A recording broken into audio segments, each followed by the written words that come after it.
नमस्कार, मैं चंदन कुमार और आप देख रहे हैं अपना पसंदीदा चैनल अंगवानी। साथियों, जिस तरह से 8वें वेतन आयोग के गठन में देरी हो रही है, उसमें से कर्मचारियों के मन में तो तमाम तरह के सवाल और शंका तो हैं ही, लेकिन उसके बीच जो एक नए तरह का सवाल जो पैदा हुआ उनके मन में, वो बड़ा बेहद खास है। और इसको लेकर जो है मुझे लगता है कि अब कर्मचारियों के मन में ये बात फैलने लगी है कि कहीं भले ही सरकार ने कहा हो, सब लोग कहते हैं कि 8वां वेतन आयोग भले रिपोर्ट कभी भी आएगी लेकिन लागू तो 1 जनवरी 2026 से ही होगा। ठीक है, इसमें कोई ऐतराज नहीं है, लेकिन जो नुकसान कर्मचारियों को इसके कारण, जो कि 7वें वेतन आयोग में हुआ था, जैसे कि आपको हमने बताया कि एक वेतन आयोग को अपनी पूरी रिपोर्ट बनाने में, रिपोर्ट मतलब जो भी स्टडी करके सबसे बात करके जो रिपोर्ट अपनी सौंपती है, एक वेतन आयोग का गठन हुआ। अब उसने जो है अमूमन, मैंने आपको पहले भी बताया है कि 18 से 24 महीने लगते हैं उनको अपनी पूरी रिपोर्ट बनाने में, सब जगह विजिट करके, सब जगह जाकर, सब कुछ पता करके अपनी रिपोर्ट बनाने में उनको अमूमन 18 से 24 महीने लगते हैं। अब उन सब रिपोर्ट को बनाकर जब मान लीजिए वो देती है कमीशन, तो उसके बाद उस रिपोर्ट का अध्ययन सरकार करती है। अब सरकार उसका अध्ययन करेगी। अब सरकार जब अध्ययन करेगी, फिर सरकार अपना ऐलान करेगी कि हाँ भाई, हमने 8वें वेतन आयोग के रिपोर्ट को एक्सेप्ट कर लिया है, कंसिडर कर लिया है, उसमें इन इन प्रस्तावों को हमने मंजूरी दे दी है। यानी कि 8वें वेतन आयोग या कोई भी वेतन आयोग अगर कोई रिपोर्ट बना लेती है तो इसका मतलब ये नहीं है कि वो हूबहू स्वीकार कर ली जाएगी। उसके बाद फिर सरकार समय लेती है, उसमें भी 5-6 महीने का वक्त लग जाता है। तो उसके बाद सरकार समय लेती है उसको अध्ययन करने में। उसके बाद जो उसमें से जो उठाने हो, जो रिकमेंडेशंस तो बहुत होंगे, तो उसमें से जो सरकार उठाती है वो फिर एक नोटिफिकेशन जारी होता है कि ये भाई 8वें वेतन आयोग की रिपोर्ट में से, जो कमीशन था उसके रिपोर्ट में से हमने ये पॉइंट जो है मान ली, और इस आधार पे अब कर्मचारियों को तनख्वाह मिलेगी, सैलरी मिलेगी, भत्ते मिलेंगे, ये सब करके। और उस 8वें कह रहा हूं, जो भी वेतन आयोग है उसमें तमाम चीजें बिल्कुल स्पष्ट करके लिखी जाती है कि आपका बेसिक कितना होगा, आपका ये कितना होगा, वो सारा, वो जो भी फिटमेंट फैक्टर की बात करते हैं ना, वो सब लेके कि इस फिटमेंट फैक्टर की दर से इस पे लेवल का इतना होगा, इस पे लेवल का इतना होगा, उसका जो है आगे जो अलाउंसेस हैं वो किस तरह से बनेंगे। लेकिन उसके बीच जो ये सवाल उठता है कि आखिर जिस तरह से 7वें वेतन आयोग में नुकसान हुआ कर्मचारियों का, वो कह रहे हैं कि करीबन जो है 80,000 का नुकसान हुआ है कर्मचारियों का। तो क्या ये नुकसान जो है इस बार इनको भी उठाना पड़ेगा? तो इनको मतलब करीबन 80,000 का नुकसान था। तो और ये जो आपको मैं बता दूं कि जो 7वां वेतन आयोग का जब गठन हुआ, मतलब कि उन्होंने जब से रिपोर्ट दी, ठीक है, उन्होंने जब से रिपोर्ट दे दी, अब रिपोर्ट के बाद सरकार ने अध्ययन किया, तो इन सब को लेकर जो है कुल 18 महीने लग गए थे।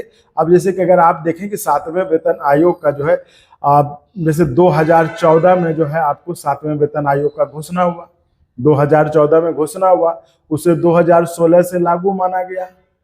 ठीक है, लागू तो वही 1 जनवरी 2016, यानी उसी तरह ये जो लागू होगा, ये रिपोर्ट कभी भी आए, रिपोर्ट जो भी होगा उसको लागू जो है 1 जनवरी 2026 से माना जाएगा। अब लेकिन ध्यान देने वाली बात यह है कि मान लीजिए आपने जो है ये किया, लागू तो आप कर देंगे, मान लीजिए 8वें वेतन आयोग का रिपोर्ट हम इसको समझ लें, अभी मान लीजिए अभी तक कुछ हुआ नहीं है, चलिए हम मान लें कि अगस्त में ही आ जाए या जुलाई में के लास्ट तक में आ जाए, तो समझिए जुलाई तो अब खत्म ही है। तो 18 महीने हम अगर मान लें, यानी कि 1.5 साल, चलिए हम बहुत कम कर लें, 18 महीने 1.5 साल भी मान लें, तो आप समझिए 27-26 के लास्ट तक या फिर 27 की शुरुआत में आप उम्मीद कर सकते हैं कि 8वां वेतन आयोग का रिपोर्ट आ जाएगा। ठीक है, तो उसके बाद जो कुछ वक्त लेगी सरकार, उसके बाद जो है, उसके बाद ये होगा तो इसमें जो है आपको अगर 7वें वेतन आयोग को अगर समझेंगे, 2014 में 7वें वेतन आयोग का घोषणा हुआ था और इसे 2016 से लागू माना जाए। ठीक है, अब इसमें जो ध्यान देने वाली बात है, जिसका कि डर जो है अभी कर्मचारियों को सता रहा है कि कहीं ये हाल इनके 8वें वेतन आयोग में ना हो जाए, वो ये है कि जो विभिन्न भत्ते जो अलाउंसेस हैं, एचआरए हो गया, टीए हो गया, है ना, तो इन सब को जो भत्ते थे वो जाकर जो है 2017 में इनको मंजूरी मिली, यानी कि पूरे 18 महीने बाद। यानी कि अगर रिपोर्ट कभी भी आई, ठीक है, मान लीजिए जब भी रिपोर्ट आ जाए 8वें वेतन आयोग की, मान लीजिए 2026 के लास्ट में आया, ठीक है, अब जो उसको मंजूरी दे दी जिस दिन सरकार ने दिया, अब वो लागू तो हो गया 2026 1 से, लेकिन जब उनके भत्तों को मंजूरी मिलेगी तब ना आपका भत्ता चालू होगा, आपका अलाउंसेस तो मिलेगा नहीं उसमें। तो जब से आपका जिस दिन से अलाउंसेस तय होगा उस दिन से आपको मिलेगा। तो 7वें वेतन आयोग में यही हुआ था कि 2017 के जुलाई में भत्तों को अप्रूवल मिला था। तो ये जो 16 से 17 यानी कि 16 1 साल 12 महीना और 17 का जुलाई यानी 6 महीना, यानी ये जो 18 महीने का जो अलाउंस था वो सरकार ने नहीं दिया। तो इसका जो है नुकसान हो गया और इसका सरकार ने मना कर दिया कि ये अलाउंसेस नहीं मिलेंगे, अलाउंस उस दिन से मिलेंगे जिस दिन से मंजूरी मिली है। तो इसी को लेके इस बार भी जो है कर्मचारियों को ये एक बड़ा डर है कि जिस तरह से 18 महीने का डीए चला गया, कहीं ये फिर जो है जिस तरह से 7वें वेतन आयोग में 18 महीने का अलाउंसेस का भी नुकसान हुआ जो कि करीबन 80,000 के आसपास पड़ता था, तो वही हाल जो है इस 8वें वेतन आयोग में तो नहीं हो जाएगा।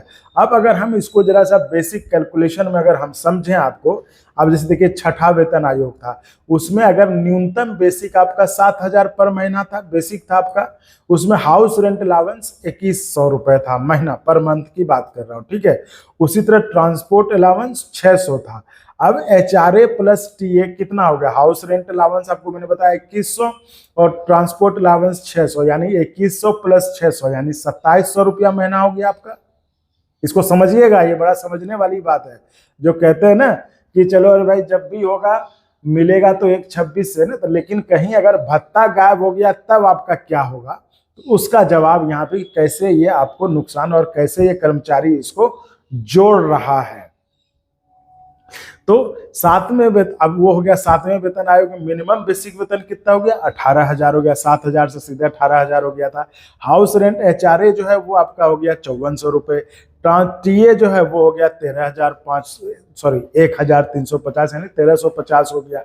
और अगर हम इसी तरह जिस तरह हमने पिछले एचआरए प्लस टीए मिलाया था, यानी 5400 रुपए एचआरए और 1,350 यानी 1,350 रुपए टीए, तो ये मिला दें तो हो गया 6750 रुपया, है ना। तो इसमें यह है कि 18 महीने में फिर नुकसान कितना, अब 7वें वेतन आयोग का जो है 18 महीने बाद उसके जो मंजूरी 2016 से हो गया, लेकिन मंजूरी कब मिली भत्तों को, 2017 के जुलाई में, यानी 18 महीना लेट हो गया। तो इस दौरान का जो एचआरए और टीए था वो तो गोल हो गया आपका, सरकार ने कह दिया कि भाई उसी दिन से देंगे। तो एचआरए टीए जो है वो 18,000 जो न्यूनतम बेसिक पाने वाले थे कर्मचारी, उसको 6ठे से 7वें में करीबन वेतन आयोग का जो इंक्रीमेंट था वो आपको 72,900 का नुकसान हुआ। तो इसलिए अब जो सरकारी कर्मचारी हैं इस बात को लेकर भी परेशान है कि कहीं हमें अलाउंसेस का तो नुकसान नहीं हो जाएगा। भले लोग कहते हैं कि जब भी हो लागू तो 2026 जनवरी 2026 से ही होगा, वो ठीक है, लेकिन इसके बीच कहीं कर्मचारी को अलाउंसेस के कारण जो भारी नुकसान 7वें वेतन आयोग में झेलना पड़ा था, वो इस बार तो 8वें वेतन आयोग में भी तो नहीं हुआ, क्योंकि सारी चीजें उसी तरह हो रही हैं जैसे 7वें वेतन आयोग में हुआ था। इतना ही देरी है, इसको कहते तो कह रहे इसने तो सब रिकॉर्ड तोड़ दिया, 7वें वेतन आयोग में का भी रिकॉर्ड तोड़ दिया। उसमें भी काफी वक्त के बाद जो है गठन किया गया था, ऐलान तो पहले हो गया था, लेकिन गठन का वक्त जो लिया गया था उससे भी ज्यादा इस 8वें वेतन आयोग में ले लिया गया है। तो अगर इस बीच जो है अब कर्मचारियों को ये डर सता रहा है कि कहीं हमारा अलाउंसेस तो सरकार फिर नहीं खा जाएगी। जैसे 18 महीने का डीए अभी तक नहीं मिला, तो अब पिछले बार जो वो 18 महीने के जो अलाउंसेस तो उसको भी मना कर दिया था। तो वही है कि जिस तरह से 8वां वेतन आयोग में भी चल रहा है, क्या इसके कारण हमें कहीं भत्तों का फिर से नुकसान तो नहीं होगा। तो ये मैं कह रहा हूँ, ये इसको लेकर काफी चर्चा है। तो देखिए कर्मचारी संगठन इसके लिए क्या करते हैं, और सबसे बड़ी बात कि सरकार क्या करती है इस पर, ये देखने वाली बात होगी। तो फिलहाल के लिए इतना ही साथियों।